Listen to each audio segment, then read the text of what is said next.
নমস্কার। গল্পসঙ্গীর গল্পের আসরে আপনাদের স্বাগত। আজ আপনারা শুনবেন গজেন্দ্র কুমার মিত্রের লেখা গল্প শুভ বিবাহ।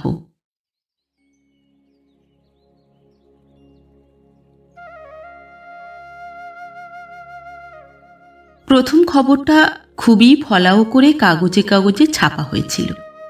আপনারা অনেকেই পড়েছেন। ৫-৬ বছর আগের ঘটনা হলেও কারো কারো মনে আছে নিশ্চয়ই। কারণ সে সময় যথেষ্ট ঢাকঢোল বাজানো হয়েছিল ঘটনাটা নিয়ে। বাংলা দৈনিকের যে নিজস্ব সংবাদদাতারা সংবাদের জায়গায় কাহিনী পরিবেশন করার পক্ষপাতী, তাদের পক্ষে এইসব খবর দৈব প্রেরিতের মতোই। এ সুযোগ তারা ছেড়ে দেবেন তা সম্ভব নয়।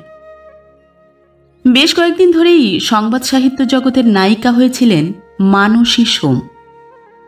তাঁর জীবনী, তাঁর বাবা মার জীবনী, তাঁদের তাবৎ ইতিহাস, কর্মস্থলের সহকর্মিনী মায়ের সেখানকার দাসীদের পর্যন্ত বিস্তারিত বিবৃতি ছাপা হয়েছিল। সবই কাব্য ও আবেগময়, সবই নাটকীয়, সুতরাং ভুলে যাওয়ার কোনো কারণ নেই। ছবিও ছাপা হয়েছিল একাধিক, বিভিন্ন রকমের ও বিভিন্ন ভঙ্গির। দ্বিতীয় খবরটি খুব সামান্য, সম্প্রতি বেরিয়েছে, চোখে পড়ার কোনো কারণ নেই। ৭ম পৃষ্ঠার ৪র্থ কলমের শেষে কিংবা বাজার দরের পাতপূরণ হিসেবে ছাপা হয়েছিল কোনো কোনো কাগজে। বড় দু একটা কাগজে আদৌ ছাপা হয়নি, কিন্তু সে খবরের কথা পরে বলছি। আগেরটা আগে সেরে নি। তবে তারও আগে নায়কের একটু পরিচয় বোধ হয় দেওয়া দরকার। পরিচয় দেওয়ার মতো বিশেষ কৃতিত্ব ছিল না, সেটা পরে অর্জন করল সে। সুবিমল দত্ত নাম, ১৮-১৯ বছরের ছেলে। বছর দুয়েক আগে ক্লাস 9-এ দুবার ফেল করার পর ও পার চুকিয়ে দিয়ে রকবাজি করত, এই তার যা পরিচয়। বাবা রেলের টিকিট কালেক্টর, অনেকগুলি ছেলে মেয়ে। বেলেঘাটায় দুখানা ঘর ভাড়া করে থাকতেন। টিকিটের অনুকল্প পয়সা, দুধ মাছের ভাগ ইত্যাদি কুড়িয়ে বাড়িয়েও যা আয় তাতে ছেলে মেয়েদের সাধারণ শিক্ষা দেওয়াও কষ্টকর। প্রাইভেট টিউটার রেখে পড়ানো তো কল্পনার বাইরে। এর মধ্যেই একদিন বন্ধুতে রেষারেষির ফলে একটি স্কুলের ছাত্র খুন হল, রাস্তার উপর, সন্ধ্যার সময়, অনেকের চোখের সামনে। সেই ঘটনার কথাও কাগজে বেরিয়েছিল, আপনারা দেখে থাকবেন। কেউ বলল মেয়ে নিয়ে আকচা আকচি, কেউ বা অন্য কারণ দিল। কিন্তু কারণ যাই হোক, সুবিমল আর তার ছোট ভাই সুশান্ত সেই খুনের দায়ে ধরা পড়ল। ওদের বাবা স্ত্রীর গহনা বাধা দিয়ে মামলা লড়বার জন্য প্রস্তুত হচ্ছিলেন। সুবিমল বাধা দিল। জীবনে এই প্রথম বোধ হয় বাবার অবস্থা উপলব্ধি করল সে। প্রায় হাতে নাতে ধরা পড়েছে, বহু লোক সাক্ষী, ছাড়া পাবে না কিছুতেই। মাঝখান থেকে বাবা সর্বশান্ত হবেন। এখনো 2টি ছেলের পড়ানো বাকি, 3টি মেয়ের বিয়ে। সে নিজেই অপরাধ স্বীকার করল। হ্যাঁ, অনেকদিন ধরেই রাগ ছিল ছেলেটার উপর।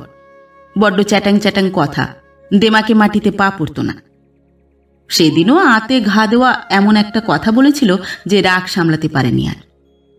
লোহার ডান্ডাটা ওদের পাশের বাড়ির ভাঙা জানলার গড়াদে নিয়েই এসেছিল প্রস্তুত হয়ে। ছোট ভাই জানতো না কিছু, এমনি গোলমাল বেঁধেছে মনে করে ছুটে এসেছিল। সুবিমলই খুনটা করেছে। মারবে ঠিক ভাবেনি, রাগের চোটে আঘাতটা মারাত্মক হয়ে গেছে, ইত্যাদি। প্রথম থেকে শেষ পর্যন্ত একই কথা বলে গেল সে। সুতরাং মামলা আর চালাবার কিছু ছিল না। আদালত সব দিক বিবেচনা করে ফাঁসির হুকুম দিলেন না, তাই বলে খুব দয়াও করলেন না। কোল্ড ব্লাডেড মার্ডার, আগে থাকতে প্রস্তুত হয়ে এসে খুন করেছে। যাকে খুন করেছে তার মাত্র 16 বছর বয়স। সে এমন কোনো প্রভোকেশনের কারণ হতে পারে না যার জন্য এতখানি রাগের কোনো যথার্থ কৈফিয়ত খুঁজে পাওয়া যায়। ভালো ছেলে, বিপুল সম্ভাবনা তার সামনে পড়েছিল। তার কথা চিন্তা করলে বিন্দুমাত্র দয়া দেখানো চলে না। এই ধরনের অনেক যুক্তিতর্ক দেখিয়ে যাবজ্জীবন সশ্রম কারাদণ্ডের আদেশ দিলেন হাকিম। পাড়ায় একটা চাঞ্চল্য পড়ে গেল। যে খুন হয়েছে সে সুশান্তরই বন্ধু, এক ক্লাসে পড়ে। তার উপর সুবিমলের রাগের কি কারণ থাকতে পারে? সুবিমলের নিজেরই বিরাট বন্ধুর দল ছিল, ভাইয়ের বন্ধুর সঙ্গে ঘনিষ্ঠতার কোনো প্রয়োজন ছিল না। সবাই বলল, ছোট ভাইকে বাঁচাতে আর বাপকে সর্বনাশের হাত থেকে রক্ষা করতে নিজের ওপর এই দায় তুলে নিয়েছে সে। এই একটি ঘটনায় পাড়ার বখা এবং রকবাজ ছেলে সুবিমল হিরো হয়ে গেল। সকলেই বললেন, কার মধ্যে যে কি কোয়ালিটিস থাকে তা কেউ বলতে পারে না। এমনি একটা চরম পরীক্ষার মুহূর্তে বেরিয়ে আসে, তখন আসল মানুষটাকে চেনা যায়। কেউ কেউ এমনও বললেন, এই ঘটনায় যদি শরৎ চাটুর্যে লিখতেন, তোমরা বলতে গাঁজাখুরি, অবিশ্বাস্য। ওরে বাবা, তিনি যে এমনি অধপতিত ব্রাত্য ভবঘুরে নেশাখোর বিশ্ব বকাটেদের মধ্যে মহত্ব নিজে দেখেছিলেন, তাই সে কথা লিখতেও পেরেছেন। এই অপূর্ব আত্মোৎসর্গের কথা মানসী সোমের কানেও পৌঁছনোর কথা নয়, কারণ মানসীরা থাকে বালিগঞ্জের অভিজাত পাড়ায়, ঘটনাটা বেলেঘাটার। তবু পৌঁছল তার কারণ, যে ছেলেটি খুন হয়েছিল সে মানসীরই মামাতো ভাই হতো দুঃসম্পর্কে। এর আগে মানসী সুবিমলকে দেখেনি কখনো, নামও জানত না। ঘটনার পরেই বা দেখবে কখন? তবু এই হিরোইজম তার মনে গভীর রেখাপাত করল। সে তখন স্কুল ফাইনাল পাশ করে ফার্স্ট ইয়ারে পড়ছে। হিরো ওয়ার্শিপ বা বীর পূজারী বয়স সেটা। সে মনে মনে সুবিমলের একটা চেহারাও কল্পনা করে নিল। লম্বা চওড়া চেহারা, চওড়া বুকের ছাতি, মাজা মাজা রং, মাথায় এক মাথা অবিন্যস্ত চুল, চোখে দুর্বলদের সম্বন্ধে অপরিসীম করুণা। এই ঘটনার বছর দেড়েক পরে একদিন খবর বেরোল কাগজে, যাবজ্জীবন কারাদণ্ডে দণ্ডিত সুবিমল দত্ত স্কুল ফাইনাল পরীক্ষা দিয়েছে। আরও কিছুদিন পরে খবর পাওয়া গেল সে দ্বিতীয় বিভাগে উত্তীর্ণও হয়েছে। অতঃপর সে পরবর্তী পরীক্ষার জন্য প্রস্তুত হচ্ছে এখন থেকেই।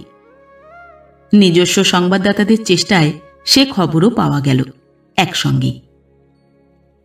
আসলে সুবিমল শুনেছিল, হাজতে থাকতেই যে সশ্রম কারাদণ্ডের শ্রমটা এড়াবার প্রকৃষ্ট পন্থা, বিশেষ অল্প বয়সী ছেলেদের পক্ষে লেখাপড়ার আশ্রয় নেওয়া।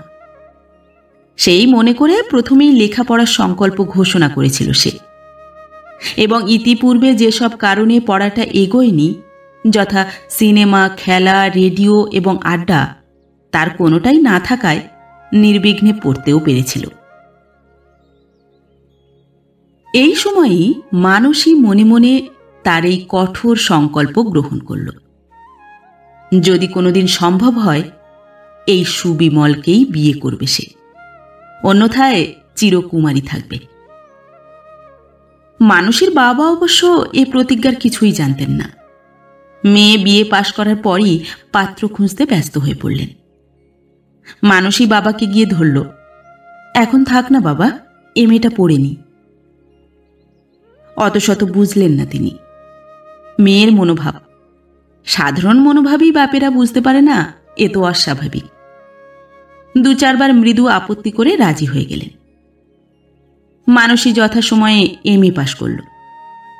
ইতিমধ্যে কাগজের ছোট্ট একটি খবর লক্ষ্য করে রেখেছে সে, সুবিমল আইএ পাশ করেছে, বিয়ের জন্য প্রস্তুত হচ্ছে। এবার আর তার কোনো দ্বিধা রইল না। বাবা এক বিলেত ফেরত ইঞ্জিনিয়ারকে পাত্র ঠিক করেছেন খবর পেয়ে সোজাসুজিই গিয়ে বলল, এখন বিয়ে করা আমার হবে না বাবা, যদি ভগবান কখনো দিন দেন আমি আপনাকে বলবো। পাত্র আমার ঠিক করাই আছে, কিন্তু সেও এখনো হতে পারবে না। একেবারে আকাশ থেকে পড়লেন ভদ্রলোক। তবু তখনও ভেবেছিলেন পাত্র ওর সহপাঠী কেউ। এমন তো আকছারি হচ্ছে, উপার্জন করতে শুরু করেনি বলেই দেরি হবে, কিংবা অন্য কোনো জাতের পাত্র, অথবা দুটোই। তিনি বললেন, তা বেশ তো, কে সে পাত্র শুনি না, সেটুকু বলতে দোষ কি? আমার এমন কোনো প্রেজুডিস কি দেখেছিস যে অন্য জাতের পাত্র হলে আমি বিয়ে দেব না, আপত্তি করব? তবুও সহজে বলতে চায়নি মানসী। প্রতিক্রিয়াটা কি হবে তা সে জানত। শেষে অনেক পীড়াপিড়ি বিশেষ মার কান্নাকাটিতে প্রকাশ করল নাম, ধাম, পরিচয়। ওর বাবা এমন অবাক হয়ে গেল যে প্রথমটা মুখে কথাই সরল না বহুক্ষণ। তারপর খুব খানিকটা হেসে নিলেন, বললেন, আমার পিসিমা বলতেন, মেয়েদের বেশি পড়াতে নেই, মাথা খারাপ হয়ে যায়। তা কথাটা এখন দেখছি সত্যি। তাকে বিয়ে করবি কি রে? খুনি আসামি, বিশ্ব বকা ছেলে। তাকে চোখে দেখিসনি আজ পর্যন্ত। তাকে তোর পছন্দ হলো? তাছাড়া তার তো যাবজ্জীবন জেল, কবে বেরোবে তার কি কিছু ঠিক আছে? যা যা, জ্বালাসনি বেশি। গুচ্ছের সিনেমা দেখে দেখে এইসব নাটুকেপনা হচ্ছে। কিন্তু মানুষই তার সংকল্পে দৃঢ়। বললে, তুমি বেশ জানো সে খুন করেনি। ছোট ভাইয়ের জীবনটা নষ্ট হয়ে যাবে, সে বাপ মার বেশি প্রিয়। সে গেলে তারা কষ্ট পাবেন, এই জন্যই সে স্বেচ্ছায় এই দায় ঘাড়ে তুলে নিয়েছে। আর বকাটে যে নয় তার প্রমাণ এই যথেষ্ট। এতখানি স্যাক্রিফাইস যে করতে পারে, যার এতটা বিবেচনা বাবা মা ফ্যামিলির জন্য, সে আর যাই হোক বকাটে হতে পারে না। তাছাড়া কাগজে তো দেখেইছ, টপ টপ একটার পর একটা পাশ করছে সে। বিয়ে পাশও করবে তা আমি বেশ জানি। দেখা নাইবা দেখলাম, কানাখোড়া নয়, তাহলে জানতে পারতাম। আর যাবজ্জীবন এখন তো আর যাবজ্জীবন নয়, ম্যাক্সিমাম 20 বছর। শুনেছি সৎভাবে থাকলে তার ঢের আগেই ছেড়ে দেয়। এ সময়টুকু অপেক্ষা করতে পারবো। অনেকে তো বিয়েই করে না। ভেবে নাও আমিও চিরকুমারী রইলুম। তোমার অন্য ছেলে মেয়ে আছে, তাদের সংসারই করো। আমাকে তোমরা খরচের খাতায় লিখে রাখো। এরপর যা হওয়া স্বাভাবিক তাই হলো। কান্নাকাটি, রাগারাগি, চেঁচামেচি, আত্মীয় স্বজনদের আনাগোনা, বোঝানোর চেষ্টা, কিছুই বাদ গেল না।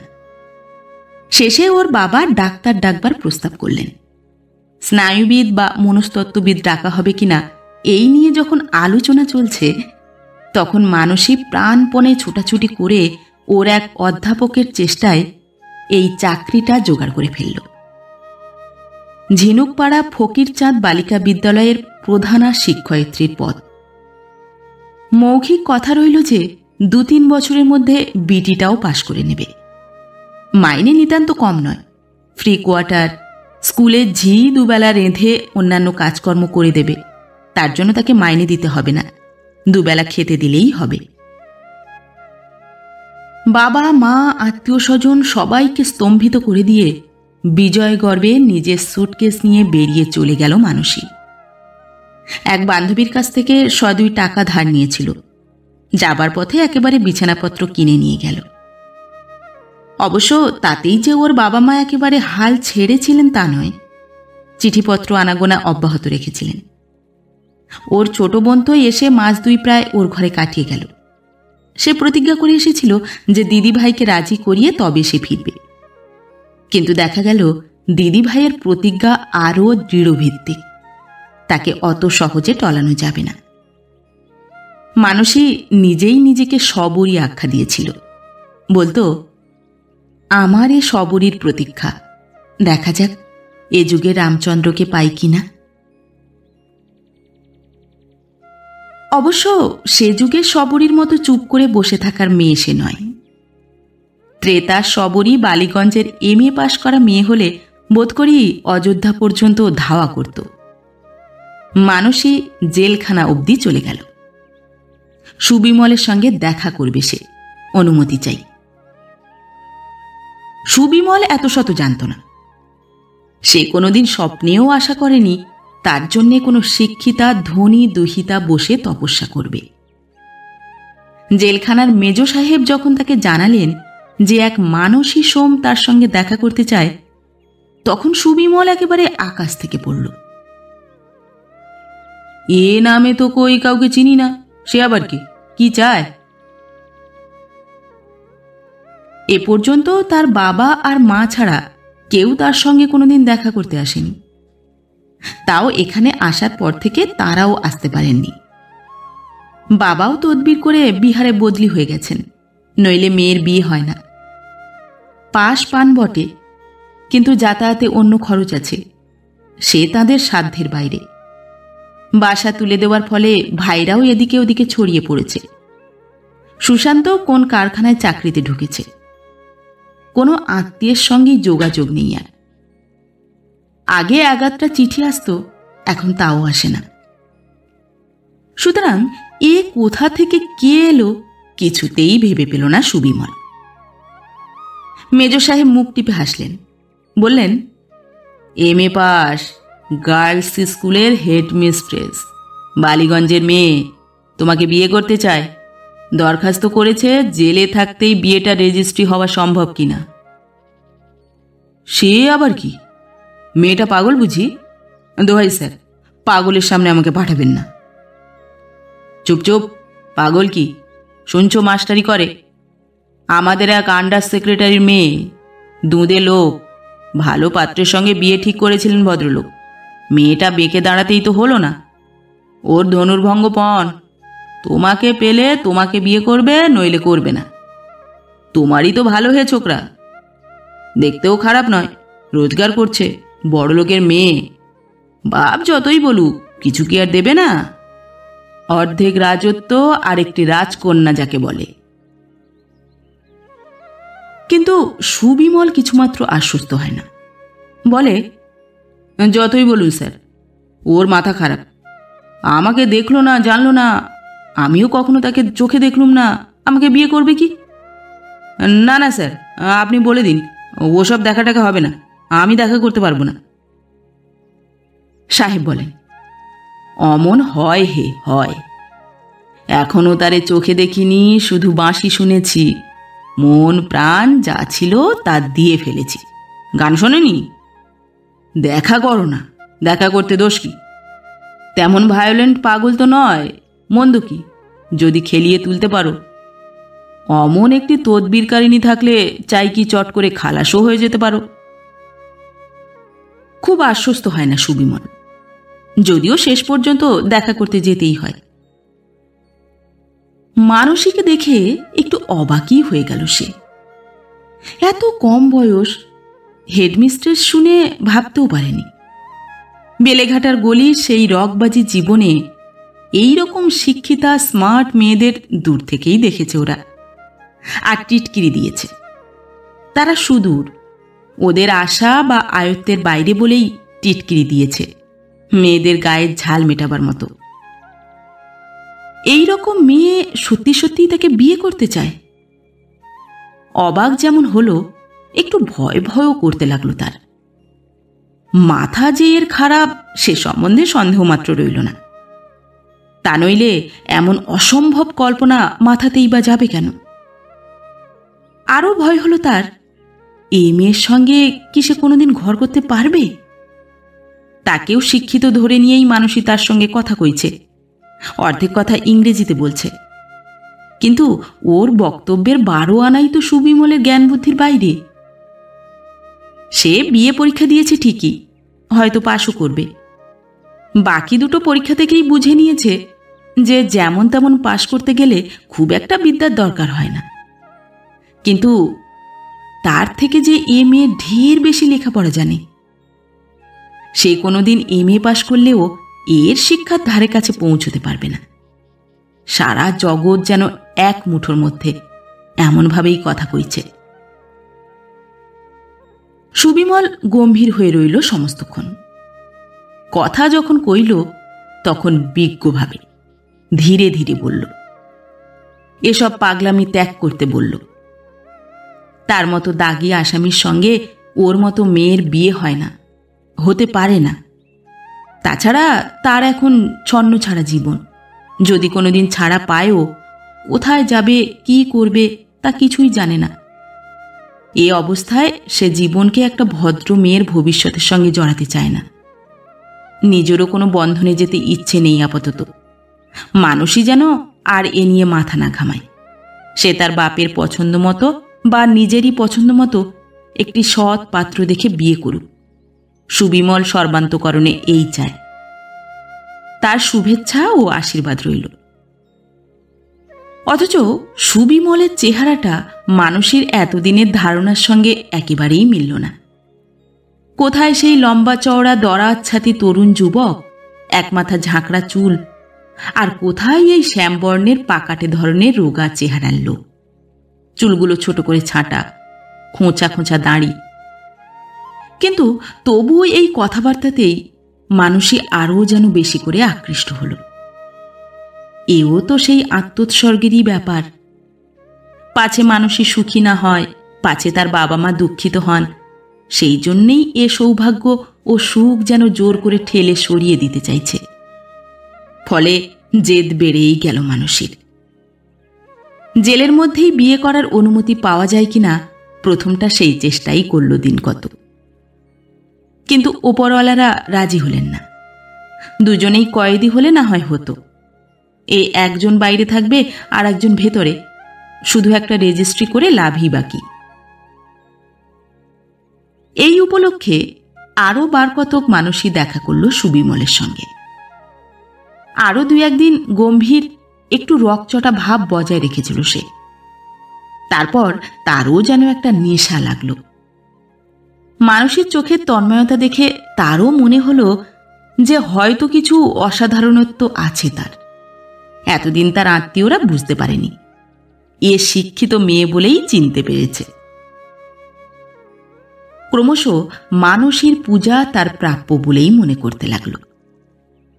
মানসী বিস্তর তদবির করেও যখন রেজিস্ট্রি বিয়ের অনুমতি পেল না, তখন সে অধিকতর সাফল্যের জন্য চেষ্টা করতে লাগল, অর্থাৎ সুবিমলের মুক্তি। প্রায় 10 বছর পূর্ণ হতে চলল তার জেল খাটার। এই সময়ে তার নামে কোনো অভিযোগ নেই। লেখাপড়া করে নিজের চেষ্টায় বিয়ে পাশ করেছে সে। এখন তাকে কর্তৃপক্ষ ইচ্ছে করলে মুক্তি দিতে পারেন। প্রথম দিন কত কলকাতায় বিস্তর ছোটাছুটি করল সে। বিধানবাবুকে গিয়ে ধরল। তাতেও যখন কাজ হলো না, তখন দিল্লিতে গিয়ে মাসখানেক বসে থেকে স্বয়ং নেহেরুকে ধরল। নেহেরু ওর সঙ্গে কথা কয়ে বিস্মিত হলেন, মুগ্ধ হলেন ওর এই নিষ্ঠায়। প্রতিশ্রুতি দিলেন কি করতে পারেন দেখবেন। তবু তারও অনেক পরে, প্রায় 12 বছর জেল খাটার পর সুবিমলের মুক্তির হুকুম বেরোল। ইতিমধ্যে মানুষই বিটি পাশ করেছে। অবশ্য তার বিশেষ প্রয়োজন ছিল না। এমএতে হাই সেকেন্ড ক্লাস ছিল তার। অধ্যাপকরা চেষ্টা করেছিলেন তাকে কোনো কলেজের লেকচারার করে দিতে। তার যা আত্মীয় স্বজন, এমনিও একটা অধ্যাপিকার পদ পাওয়া খুব দুর্লভ হতো না। কিন্তু ইচ্ছে করেই সেদিকে যায়নি মানুষই। কলকাতা তো নয়ই, কলকাতার কাছাকাছি থাকারও ইচ্ছে নেই তার। শহরের আত্মীয় সমাজে এই ব্যাপার নিয়ে নানা কথা শুনতে হবে। মফস্বল কলেজেও ওই একই অবস্থা। সেখানে আবার শিক্ষিত ভদ্রলোকের গণ্ডি ছোট, প্রত্যেকটি কথাই অপরের সমালোচনার বিষয়বস্তু। তার চেয়ে এ বেশ আছে। বাসাটি ভালো, ভাড়া লাগে না, মেয়েরা তাকে ভালোবাসে। শহরের মেয়েদের মতো বাচাল কি উদ্ধত নয়। লেখাপড়াতেও মন আছে। ওর যা আয়, দুজনের সংসার ঢের চলে যাবে। বাজার তো এখানে করতেই হয় না। সবজি, ফল, মাছ প্রায়ই কোনো না কোনো ছাত্রীর বাড়ি কিংবা সেক্রেটারির বাড়ি থেকে আসে। সে যে খুব একটা আত্মত্যাগ করেই এখানে পড়ে আছে, সে বিষয়েও তারা সচেতন এবং কৃতজ্ঞ। সর্বোপরি এই শান্ত নির্জন স্থানে থেকে স্বভাবটাও হয়ে গেছে কুঁড়ে। এখন আর শহরে গিয়ে কলেজে পড়ানোর কথা ভাবতেই পারে না সে। সুবিমল যখন ছাড়া পেল, তখন একমাত্র মানুষই তার জন্য অপেক্ষা করছে। তার বাবা এ খবর জানেন না। মা মারা গেছেন, ভাইদের খবরও জানা নেই তার। আর কাউকে তাই আশাও করেনি। মানুষের চেষ্টাতেই যে সে এত আগে ছাড়া পেল, মানসী যে অসাধ্য সাধন করেছে তার জন্যেই সে কথাও শুনেছিল। সে জানতই যে মানসী অপেক্ষা করবে। ওরা দুজন কলকাতায় এসে সোজা রেজিস্ট্রি অফিসে গিয়ে বিয়েটা সেরে ফেলল।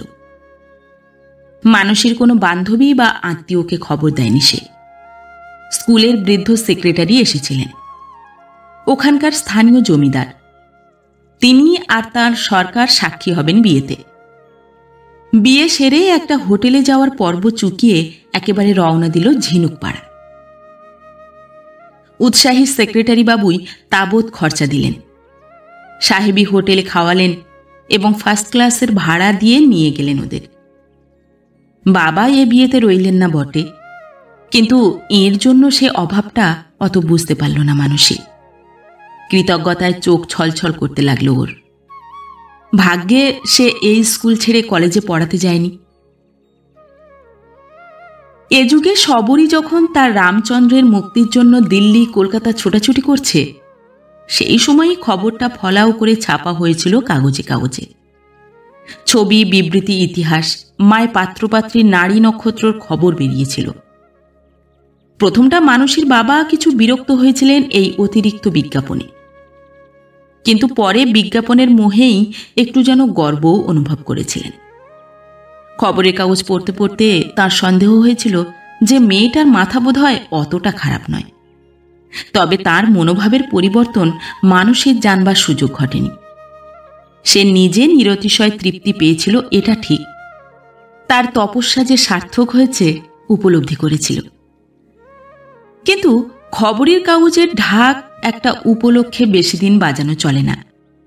সুতরাং এত কাণ্ড করে যে বিয়ে, সেটা যেদিন সত্যি সত্যি হলো, সেদিনের খবর কেউ টের পেল না। সুবিমলও খবরের কাগজের এই প্রচারের ব্যাপার শুনেছিল, পড়েও ছিল কিছু কিছু। আর জেলখানার দৌড়ে ফুলের মালা না হোক, ক্যামেরা নিয়ে রিপোর্টাররা থাকবেন ভিড় করে ভেবে রেখেছিল। এই অনাড়ম্বর বিয়েতে সে একটু যেন ক্ষুণ্ণই হল। 2-3 বার অনুযোগও করল। কাগজে খবরটা দেওয়া হয়নি বুঝি? দেওয়া উচিত ছিল। ওরা পরে টের পেলে আফসোস করবে খুব। এই উচিতটা যে কার ছিল তা বোঝা গেল না। সুতরাং শ্রোতারা চুপ করে রইল।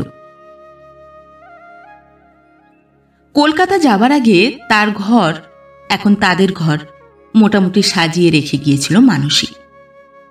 সেক্রেটারি মহাশয়ের উদ্যোগে একটা ডবল তক্তপোষ এবং প্রশস্ত বিছানারও ব্যবস্থা হয়েছিল। বাড়তি চেয়ার টেবিল, ফুলদানিতে ফুল, তাকে নতুন কিছু পেপার ব্যাগ, বই, কিছুরই অভাব ছিল না। ধূমপানের অভ্যাস আছে কিনা সুবিমলের সেটা জানা না থাকায় একটু দ্বিধাগ্রস্তভাবেই 1 প্যাকেট সিগারেটও আনিয়ে রেখেছিল। সুবিমল ঘরে ঢুকে সাজসজ্জা দেখে একটু আরাম বা স্বাচ্ছন্দ্য অনুভব করলেও এমন ঘরদোর আসবাব তার পৈতৃক বাড়িতেই ছিল না বলা বাহুল্য। যদিচ খাট একটা আনিয়ে রাখবে মানসী, খাট আর গদি আশা করেছিল সে। তার একটা ধারণা ছিল যে বিয়েতে পাত্রীপক্ষ খাট বিছানা দেয়। টেবিলের উপর সিগারেটটা দেখে যেন জ্বলে উঠল। এ কি, সিগারেট কে খাবে? বিড়ি, বিড়ি চাই আমার। কতকাল যে বিড়ি খাইনি, সেই 14 বছর বয়স থেকে অভ্যেস করেছি। আর ওখানে শালা গিয়ে বন্ধ হয়ে গেল একেবারে।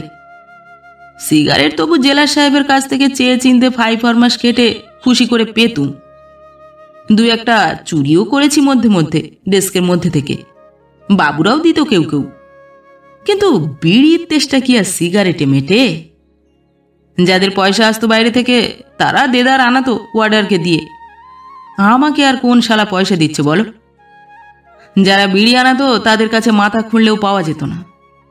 বলে বউয়ের ভাগ দিতে পারি, বিড়ির ভাগ দিতে পারবো না। একটু কি স্বপ্নভঙ্গ হলো সবরীর? হলেও টের পেতে দিল না সে। বলল, আচ্ছা, সে আমি আনিয়ে দিচ্ছি, কিন্তু ও নোংরা নেশাটা ছাড়তে হবে আস্তে আস্তে। এখানে আমার স্বামী বিড়ি খেলে চাকর বাকররা অশ্রদ্ধা করবে। মনে মনে জপ করে সে, আজকের রাত বাসর রাত তাদের। আজ কোনো ছায়াকে ম্লান করতে দেবে না তাদের এত সাধনার মিলনকে। ম্লান হয়ও না অবশ্য। অন্য শিক্ষিকারা এসে পড়েন। তারা নিজেরাই জোগাড়যন্ত্র করে একটা ভোজের আয়োজন করে রেখেছিলেন।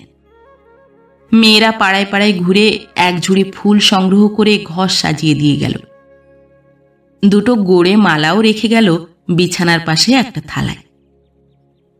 খাওয়া দাওয়া হই হুল্লোড়ে কখন সন্ধ্যা থেকে গভীর রাত্রি হয়ে গেল তা কেউ টেরও পেল না। প্রথমটা সুবিমল একটু গাম্ভীর্য বজায় রাখতে চেষ্টা করেছিল, কিন্তু শেষ পর্যন্ত আর রইল না। তার ফলে অন্য মহিলাদের ঠাট্টা তামাশার জবাবে যেসব ভাষা বেরোতে লাগলো তার মুখ দিয়ে, তাতে রীতিমতো সংকোচই বোধ করল মানসী। শিক্ষিত, বিএ পাশ করেছে যখন, তখন শিক্ষিত বই কি। ছেলের মুখ থেকে এ ধরনের ভাষা বেরোয় তা সে জানত না। পাড়ার রকবাজ কেন, রাস্তার মোড়বাজ অর্থাৎ চৌরাস্তার মোড়ে দাঁড়িয়ে যেসব ছেলেরা আড্ডা দেয় তাদের সঙ্গেও মেশার বা কাছাকাছি যাওয়ার কখনো কারণ ঘটেনি মানসীর। তাই তার কানে যেন আরও বেশি আঘাত লাগে। তবু সে হতাশ হয় না, শুধু মনে মনে ভাবে তার আরও একটা সাধনা বাকি আছে, স্বামীকে ভদ্র করে তোলার। মাসখানেক পরে কথাটা তোলে মানসী। জনার্দন বাবু, মানে আমাদের সেক্রেটারি বলছিলেন এখানকার ছেলেদের স্কুলে একটা পোস্ট নাকি খালি আছে টিচারদের। জিওগ্রাফি আর অঙ্ক পড়াতে হবে নিচের ক্লাসে। সে কি তুমি পারবে? কি সাবজেক্ট ছিল তোমার তাও তো জানি না।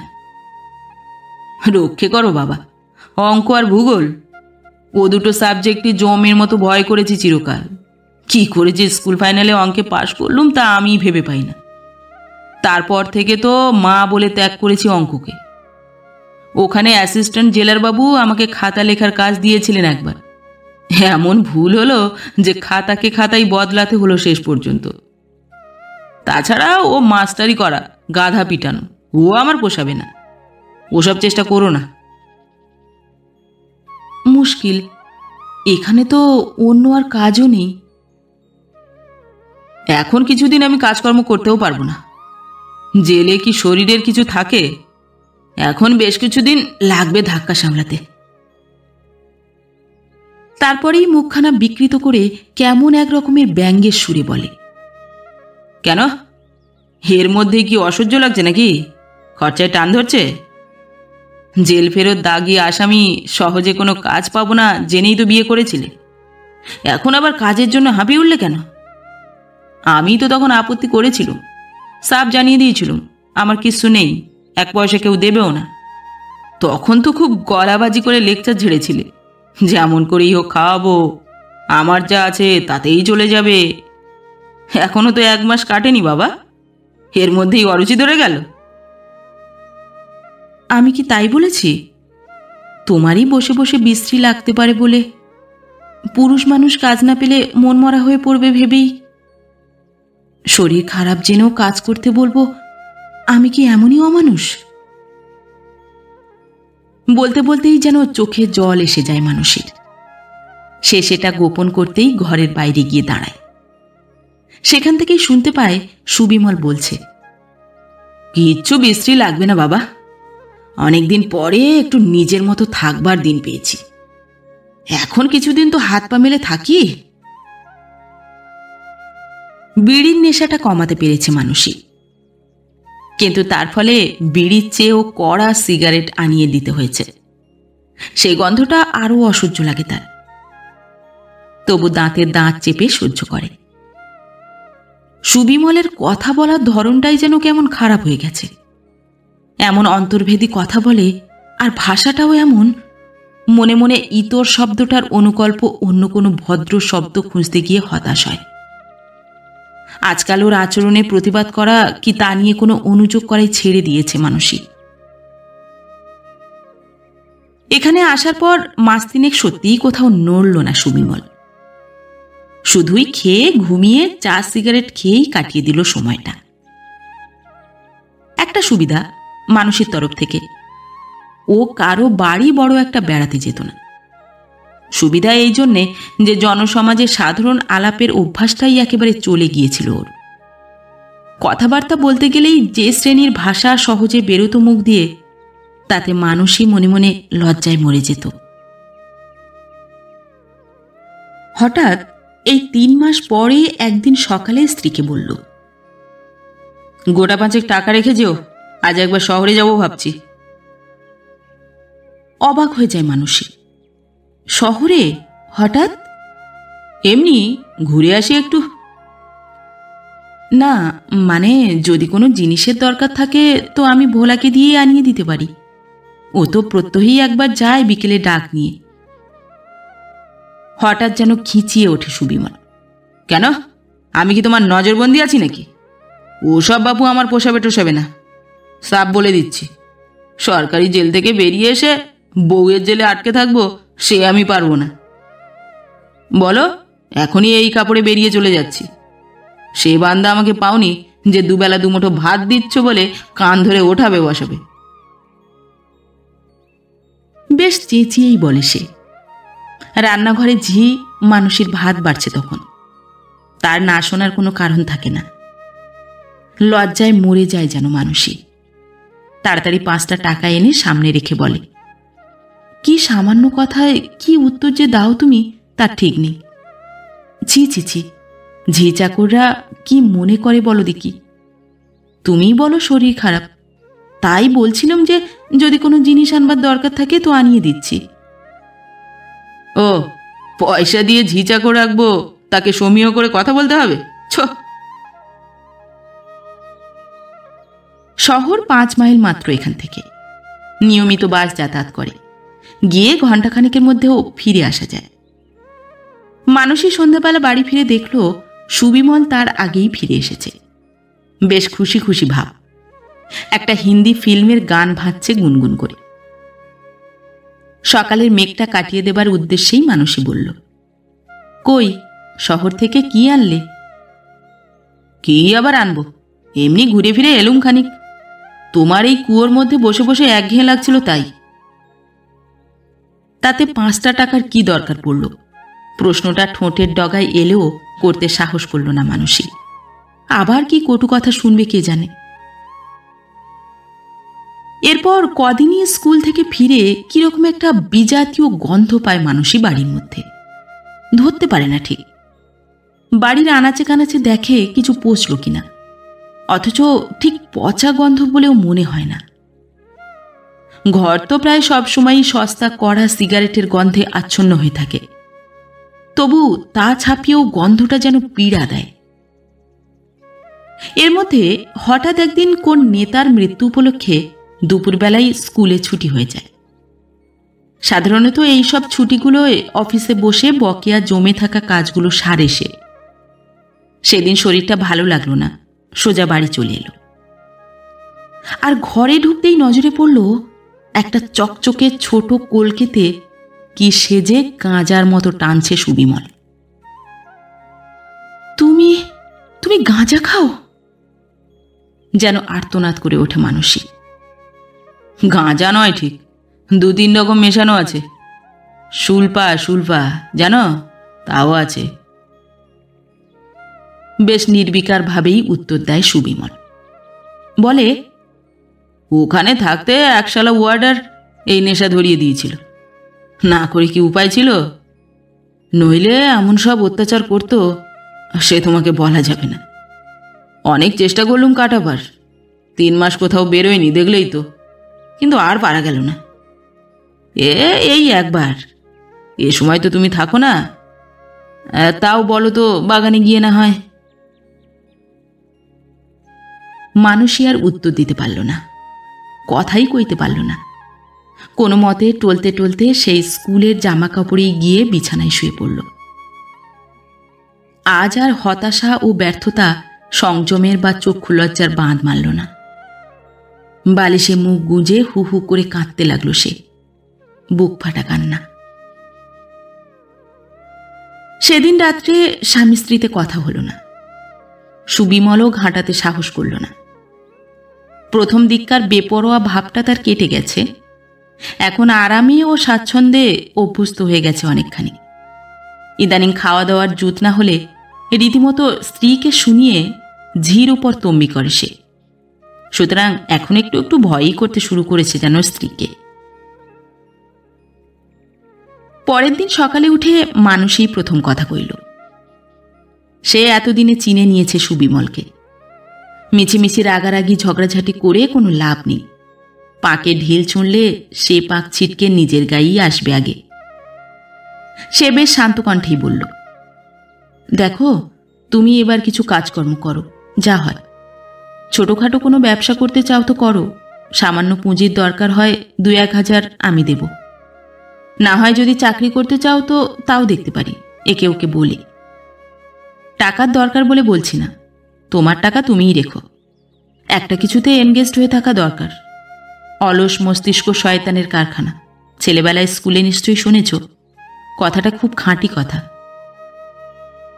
নাও, সকালবেলা এখনো পেটে কিছু পড়ল না, লেকচার ঝাড়তে শুরু করলে। লাও বাবা, হেকেই বলে বউয়ের ভাত। ঝাড়ু মারো এমন ভাতের মাথায়। আমারই ঝকমারি হয়েছিল তোমার মতো জাহাবাজ মেয়ে ছেলের ভাঁওতায় ভোলা। দেখো, যা বলো, আমিও আর তোমার ওই ইতর কথার ভয়ে চুপ করে থাকতে রাজি নই। যদি আমার কথা না শোনো, আমি তোমার সামনে বসে উপোস করে মরবো বলে দিলুম। স্ত্রীর এ ধরনের কণ্ঠস্বরের সঙ্গে পরিচিত নয় সুবিমল। সে একটু ঘাবড়ে গেল।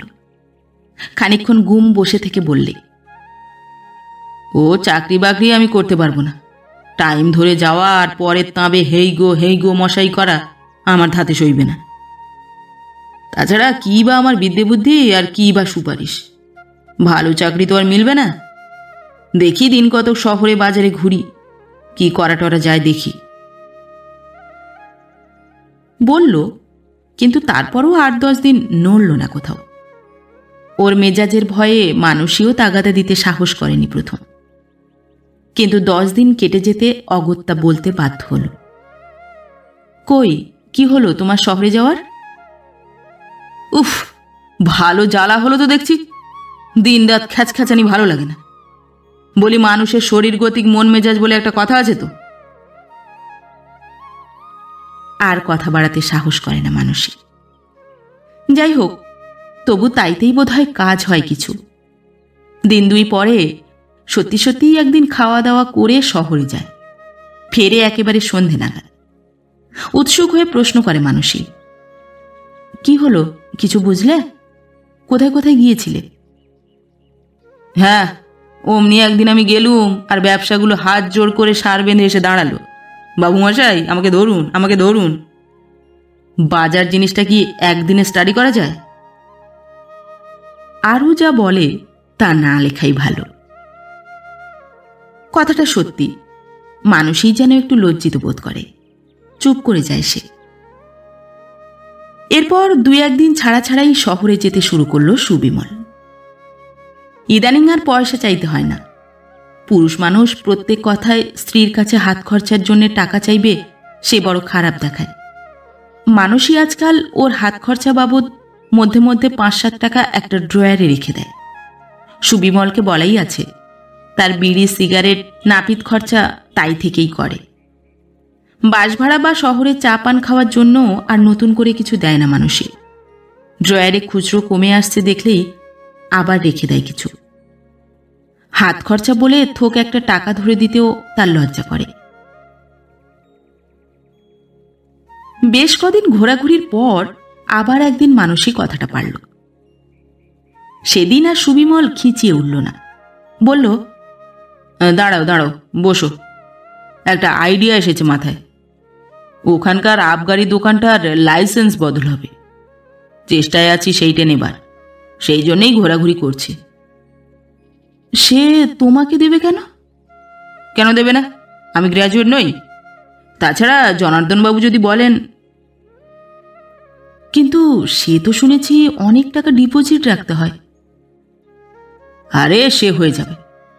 এ তো শুধু গাঁজা আর আপিং, মদ তো আলাদা, খুব বেশি লাগবে না। তাছাড়া লাইসেন্স পেয়েছি জানলে অমন অনেক মিয়া ধার দেবে। কথাটা সেইখানেই চাপা পড়ে। তারপর থেকে প্রায় রোজই শহরে যেতে শুরু করলো সে। ফেরে কোনো কোনো দিন শেষ বাসে, কোনোদিন বা আরও পরে রিক্সা করে। প্রশ্ন করলে ভারী কি চালে উত্তর দেয়, এ কি হাতের মোয়া যে হাত পাতলেই পাওয়া যাবে? এর জন্য অনেক কাঠখড় পোড়াতে হবে। সে কাঠখড় পোড়ানোর নমুনা পাওয়া গেল কদিন পরে। সাইকেল রিক্সা করে আস্তে আস্তে ঘুমিয়ে পড়েছিল।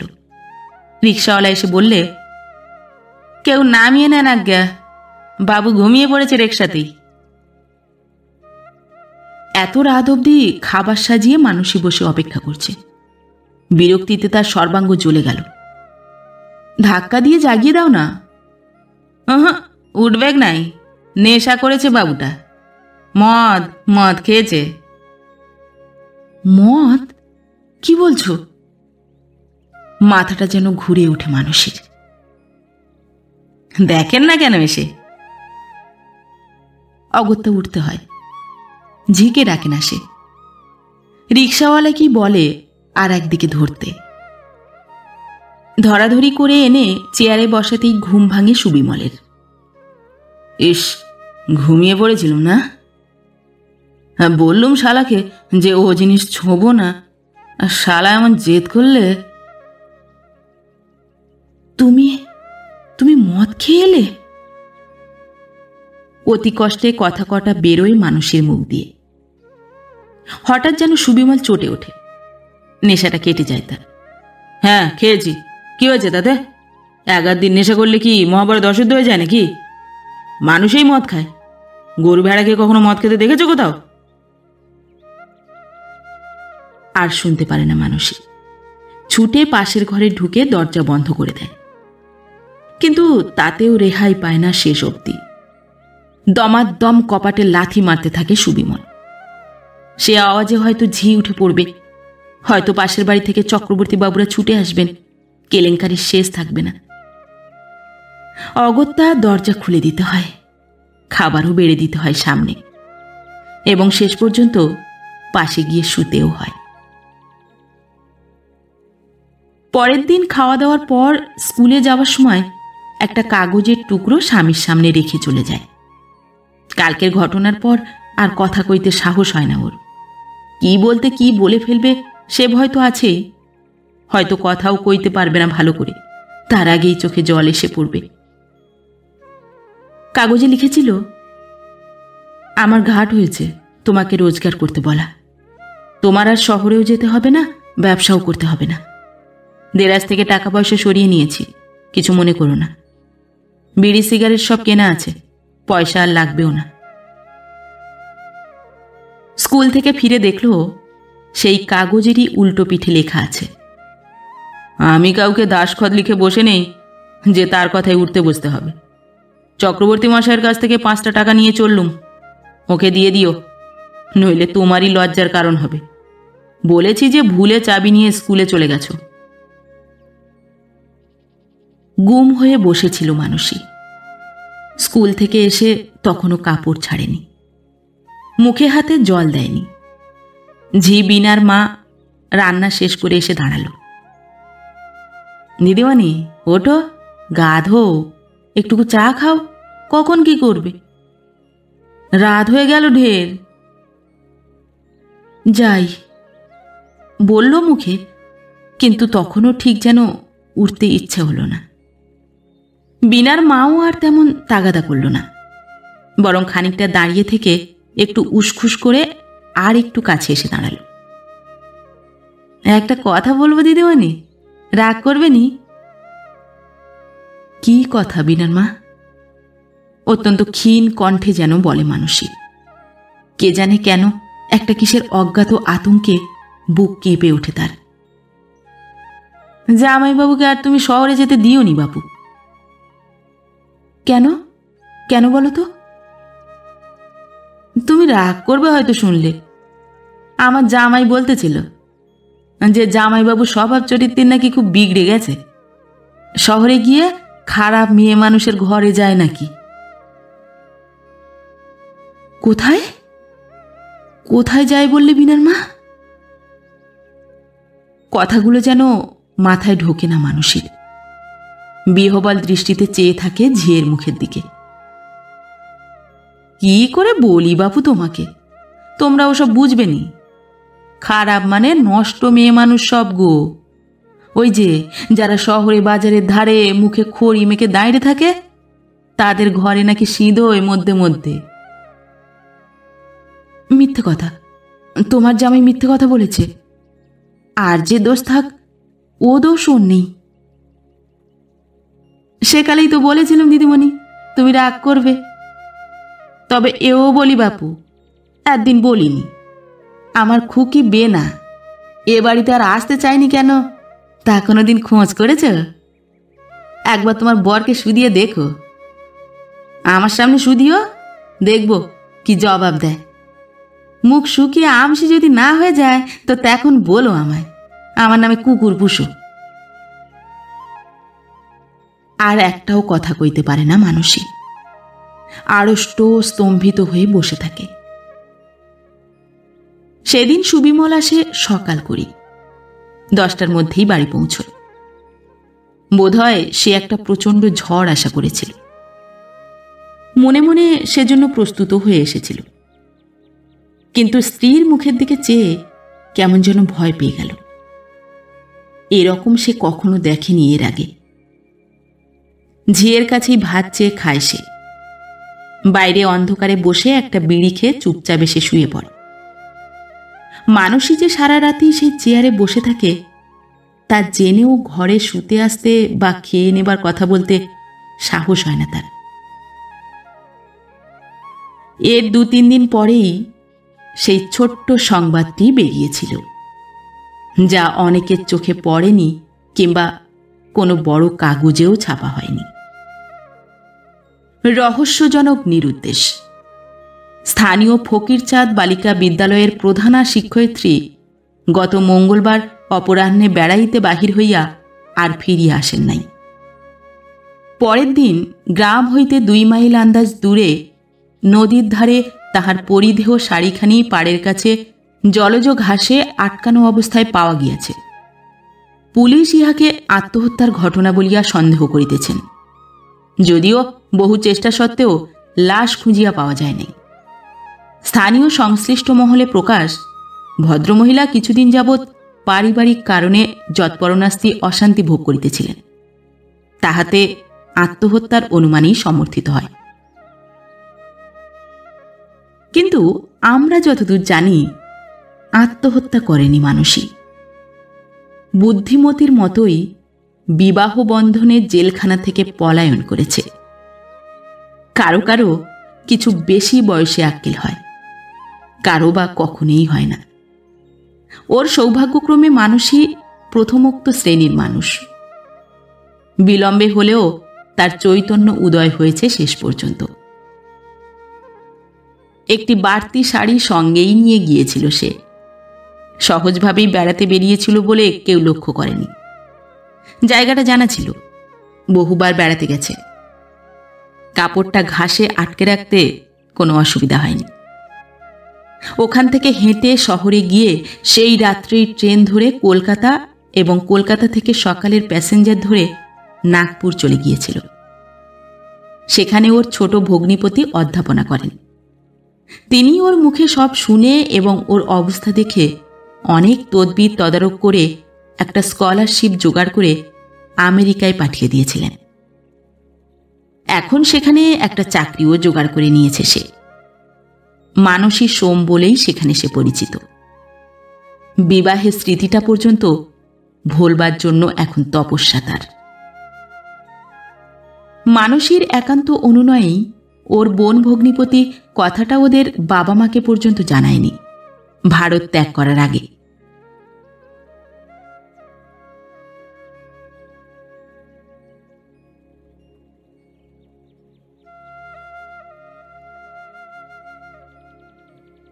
নমস্কার।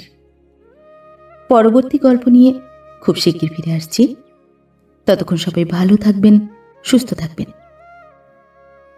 গল্প পাঠ কেমন লাগলো অবশ্যই কমেন্ট করে জানাবেন এবং ভিন্ন ভিন্ন স্বাদের অডিও স্টোরি শোনার জন্য অবশ্যই চ্যানেলটি সাবস্ক্রাইব করবেন। ধন্যবাদ।